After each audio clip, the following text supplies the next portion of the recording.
শুনছেন হুজুর এদিকে আশেপাশে অনেক সময় মাহফিল করায়।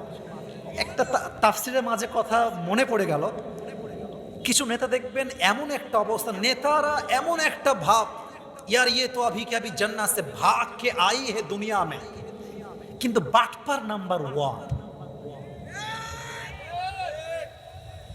ঠিক আছে না যুবক ভাইরা? সব নেতা না, সব নেতা নয়। তো বজলু শুধু যেটা ওয়াজে বলছিল যে উনি একটা জেলায় ওয়াজ করতে গেছে, ওয়াজ জমে সবাই খুব মনোযোগ দিয়ে ওয়াজ শুনছে। ওয়াজের মাঝে নেতা আসছে গাড়িতে করে আর স্লোগান দিচ্ছে, আমাদের নেতার আগমন, শুভেচ্ছার স্বাগতম, একেবারে কাঁপায় ফেলছে মাঠ। আচ্ছা নেতা সাহেব আসছেন, তাকে এখনই মাইক দেওয়া লাগবে, কথা এখনই সে বলবে। তো let me give you example by acting, অভিনয় করে দেখাচ্ছি। তো উনি হুজুর বলছে আর কি, নেতা সাহেব মাইকটা নিয়ে কোনো কথাই নাই, নামাজ নামাজ নামাজ, কথার আগেও নামাজ, মাঝেও নামাজ, শেষেও নামাজ। হুজুর ভাবছে এটা কে রে, এত ভালো লোক তো আমি আগে দেখি নাই রে। তো নেতা সাহেব বক্তব্য দিয়ে নেমে গেছে গাড়ির দিকে। তো নেতার কিছু চামচা থাকে না ভাইয়েরা, ও কথা কও না ভাইয়েরা, থাকে না? তো চামচা একটারে হুজুর এদিকে তুই এদিকে। তো ওর কানে কানে বলছে, কিরে খুব তো ভালো নেতা তোদের, খুব তো নামাজ কালাম পড়ে, তাই না? তো আবার হুজুরে কানে কানে বলছে, হুজুর রাগ করবেন না, এর সঙ্গে 5 দিন ধরে একসঙ্গে আছি, এই শালা এক ওয়াক্ত নামাজও পড়ে না। আল্লাহু আকবার, আল্লাহু আকবার, লা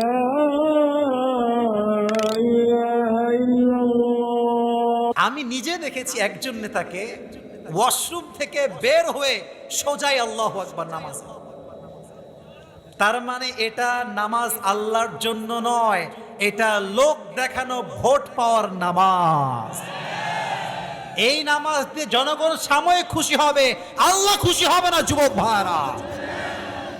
ওমরে ফারুকের চরিত্র দেখেন আপনারা সবাই। ইসলাম ছড়িয়ে গিয়েছে, দেশ সফল, রাজ্য সফল, রাষ্ট্রের কোষাগারে কোটি কোটি টাকা জমা হয়ে গিয়েছে, স্বর্ণের বাহার। কিন্তু তার জামা এখানে এক পট্টি, এখানে আর একটা পট্টি। সুবহানাল্লাহ, একটু জোরে সোরে পড়েন না। আমাদের সালমান এফ রহমান দেশের জাতীয় চোর, একটা ব্যাংক থেকে সে লোন একাই নিয়েছে 37,000 কোটি টাকা। এরকম বাটপারদেরকে জুতা দিয়ে নয়, লোহা দিয়ে পিটিয়ে হত্যা করা উচিত যুবক ভাইরা। ওমর ফারুকের জুব্বা এই পাশেও ছিঁড়া, এই পাশেও ছিঁড়া। সাহাবা ইকরামরা বলছেন না, এভাবে চলবে না, একজন খলিফাতুল মুসলিমিন তার ড্রেসই হবে আলাদা, তার চেঞ্জ করতে হবে সবকিছু। কিন্তু কে বলবে, কেউ সাহস পায় না। নবীর স্ত্রী আয়েশা রাদিয়াল্লাহু তাআলা আনহা নিজে আসছেন এবার সবাইকে নিয়ে, বলছে, ইয়া খলিফাতুল মুসলিমিন, একটা আবদার আছে। কি আবদার?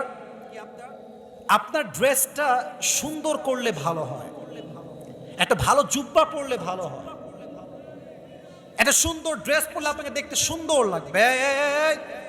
মাঝখানে কে উঠে, যে একজন, বসে পড়েন ভাই, বসে পড়েন। এক নাম্বার লাগলে একজন দুজন যান। তবে হ্যাঁ, রাত 12টা বাজছে, আমার রাত 12টার পরে একটু সময় নিব, রাজি আছেন তো সবাই ইনশাআল্লাহ? তো ওমরে ফারুক বলছে, আমি আপনাকে কোনো জবাব দিতে পারবো না, জবাব দেবো আমার মেয়ে হাফসাকে। বলছে, হাফসা এদিকে আসো। বলছে, ইয়া রাসূলুল্লাহ, কি ইয়া খলিফাতুল মুসলিমিন, কি হয়েছে আমাকে বলেন। বলছে, আচ্ছা বলো তো, আমার নবীর জামা ছিল কয়টা? বলছে, নবীর জামা ছিল মাত্র একটা। সুবহানাল্লাহ পড়বেন না আপনারা সবাই? আচ্ছা বলো তো, আমার নবী কয় বেলা খেতেন? বলতে, নবীজি শুধুমাত্র এক বেলা খাবার খেতেন, এক বেলা। দুপুরে খেলে দিনের বেলা খেতেন, আর দিনে খেলে রাতের বেলা খেতেন। সারাটা দিন নবীজি উপোস থাকতেন এই জন্য। আর নবীজি বারবার বলতেন, আমার গরিব উম্মত যারা হবে তারা 500 বছর আগে জান্নাতে প্রবেশ করবে। পড়েন সুবহানাল্লাহ। তো আমাদের এখানে সবাই আমরা মধ্যবিত্ত পরিবারের সন্তান, হতাশ হওয়ার কোনো কারণ নাই। যার টাকা যত বেশি তার চিন্তা তত বেশি, যুবক ভাইরা, ঠিক কিনা বলো? অতএব আমরা, আমাদের বিশ্বাস আছে যদি কামাই হয় হালাল সৎ পন্থায়, 500 বছর আগে আমাদেরকে জানতে প্রবেশ করবে একজন আওয়াজ বন্ধ, তিনি কে? তো বলছে আমার দ্বারা ড্রেস চেঞ্জ সম্ভব হবে না, খাওয়া দাওয়া চেঞ্জ করা সম্ভব হবে না। মাথায় রাখবেন একটা কথা, যে দুনিয়াতে শুধু খাওয়ার জন্য দুনিয়াকে ইউজ করে, তাকে আল্লাহ এমন লাঞ্ছিত করে দুনিয়া থেকে বিদায় দেয়, তার সম্মান দুনিয়া কোনো বাকি রাখে না, যুবক ভাইরা, ঠিক কিনা বলেন? তো অতিরিক্ত চাহিদা আমাদেরকে পাগল করে দিয়েছে। আল্লাহ তাআলা বলছেন হাত্তা জুরতুমুল মাকাবির, এই চাহিদা কবরে না যাওয়া পর্যন্ত শেষ হবে না। এবার একটা প্রশ্ন করছি, অনেকে ভুল ভাল জবাব দিবে আমি জানি। কবরের প্রশ্ন হবে মোট কয়টা দেখি বলেন তো সবাই, বলেন সবাই কয়টা? উত্তর দেন সবাই। মার রব্বুকা, আমাদের রবকে। শুনি নাই, বলেন সবাই রবকে। আল্লাহ আমার রব। কোন না? আল্লাহ আমার রব। দমে দমে তনু মনে তারি অনুভব। সুবহানাল্লাহ পড়বেন না? তোমার দুনিয়াতে আমি যেদিকে তাকাই, অথই নিয়ামতে ডুবে আছি সবাই। পাক পাখালির কণ্ঠে শুনি তাসবিহ কল রব, তাসবিহ কল রব। পড়েন আল্লাহ আমার রব। বলেন সবাই রবকে। 2 নাম্বার প্রশ্ন, আমার নবিয়্যু, নবীকে? মুহাম্মাদুর রাসূলুল্লাহ সাল্লাল্লাহু। সবাই দেখেন তো আমার দিকে, যুবক ভাইয়েরা, এটা আমার মুখে কি? ডানে আওয়াজ, সামনে আওয়াজ নেই। এটা আমার মুখে কি? আমাকে দেখতে, আব্বাজানকে দেখতে, না দেখে দেখতে খারাপ লাগতেছে নাকি ভাই? আমি তো বিশ্বাস করি যার মুখে দাড়ি আছে সে কাপুরুষের সন্তান নয়, সে বীর পুরুষের সন্তান। আরেকটা কথা আমি যুবকদেরকে বলতে চাই, যদি দাড়ি রাখার জন্য কোনো মেয়ে তোমাকে প্রস্তাব রিজেক্ট করে দেয়, তুমি বলবা তুই আমাকে রিজেক্ট করার কে, তোকে তো আমি নিজেই বিয়ে করব না। যেই মেয়ে আমাকে দাড়ির জন্য বিয়ে করতে চায় না, সে আমার বউ হওয়ার কোনো যোগ্যতাই তো রাখে না। যেই মেয়ে আমাকে দিনের জন্য, ইসলামের জন্য বিয়ে করবে, তাকে আমি চোখ বন্ধ করে বিয়ে করব, যুবক ভাইরা। আর দাড়ি রেখে দাও, লাভ হবে একটা, সব টিকটকার মেয়ে ভাগবে, দিনদার মেয়ে তোমাকে পছন্দ করবে। কারণ দাড়ি সেই মেয়ে পছন্দ করে যা আল্লাহর নবীর প্রিয় আশেক হয়েছে, যুবক ভাইরা, ঠিক কিনা বলো? আচ্ছা একটা প্রশ্ন করি, নবীর মুখে দাড়ি ছিল না? 2-1 লোক ওঠার, তারা উঠে গেছে, কারণ সবার পরিস্থিতি একরকম নয়। বাট যারা আমরা এখন আছি, আমরাই আসল শ্রোতা, ঠিক কিনা? আচ্ছা নবীর মুখে দাড়ি ছিল, নবী দেখতে অসুন্দর? নবীর মতো সুন্দর আর কেউ হতে পারে? নবীর মতো এত নুরানি চেহারা আর কারো কি হতে পারে? যাদের চেয়ে সুন্দর তুমি, নবী আমার কামলিহি ওয়ালা। সুবহানাল্লাহ পড়বেন না? দো জাহানের বাদশা তুমি, প্যারা নবী সাল্লে আলা। দো জাহানের বাদশা তুমি, প্যারা নবী সাল্লে আলা। চাঁদের চেয়ে সুন্দর তুমি, নবী আমার কামলিহি ওয়ালা। সুবহানাল্লাহ পড়ে সবাই। নবীর মতো আদর্শ আর কেউ হতে পারে না, যুবক ভাইরা, ঠিক কিনা বলো? 3 নাম্বার। 3 নাম্বার কি? ওমা দীনুক, ধর্মের নাম কি আমাদের সবার? 3টা প্রশ্ন শেষ, এবার হবে লাস্ট প্রশ্ন। Last 4th question. আচ্ছা তুমি এত কিছু বলে ফেললা, তোমার রব আল্লাহ, তোমার নবী মুহাম্মদ সাল্লাল্লাহু আলাইহি ওয়াসাল্লাম, তোমার ধর্ম ইসলাম। ওমা ইলমুক, what is the source of your knowledge? তুমি শিখছো কই থেকে? আমরা বলবো একটা কিতাব থেকে। কিতাবটার নাম কি? হাদিস তো এখনো শেষ হয় না।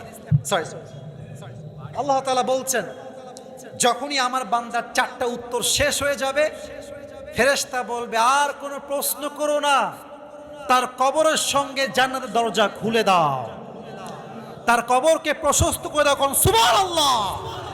সেই কবরে আমরা শান্তি, সবাই যুবক ভাইরা চাই কি চাই না? তার প্রথম শর্ত শান্তি পাওয়া, হৃদয়ে ভয় রাখতে হবে এক সত্তার, তিনি কে? যাদের হৃদয়ে আছে আল্লাহর ভয়, তারা কভু পথ ভুলে যায় না। আল্লাহর প্রেম ছাড়া এই দুনিয়ায় কারো কাছে কোনো কিছু চায় না, ঠিক কিনা বলেন?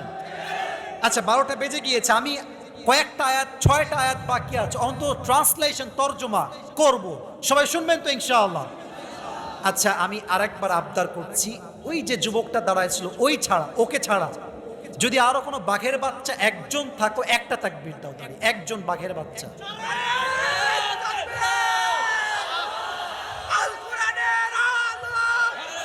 মাশাআল্লাহ।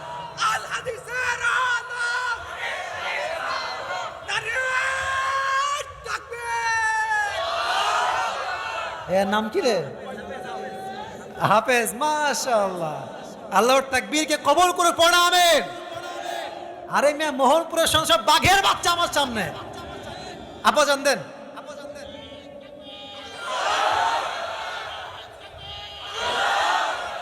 মারহাবা বলেন সবাই। আমার আব্বাজানকে আল্লাহ কবুল করুক, পড়া আমিন। আমি আপনাদেরকে আর বিরক্ত করতে চাই না, পুরস্কার দিয়ে শেষ করবো, তবে তর্জমা করছি, তর্জমা শোনেন। কাল্লা সাউফা তা'লামুন, কেউ উঠলে ওরা ঠাস করে ধরে ফেলবেন। আল্লাহ বলছে তোমরা অতি শীঘ্রই জানবে। সুম্মা কাল্লা সাউফা তা'লামুন, তোমরা কিয়ামতের দিন অতি শীঘ্রই বুঝবে দুনিয়ার জীবনটা শুধুমাত্র খেল তামাশা কিচ্ছু নয়। যুবক ভাইরা, ঠিক কিনা বলেন? এবার আল্লাহ তাআলা বলছেন কাল্লা লাউ তা'লামুনা ইলমাল ইয়াকিন, যদি তোমরা কোরআন বুঝতে, আল্লাহকে বুঝতে, রাসূলকে বুঝতে, তবে চাহিদার জন্য নয়, আল্লাহ রসুলের জন্য তোমরা পাগল হয়ে যেতে। যুবক ভাইরা, আজকে আমাদের আদর্শ হয়ে গেছে মেসি, আমাদের আদর্শ হয়ে গিয়েছে সাকিব আল হাসান।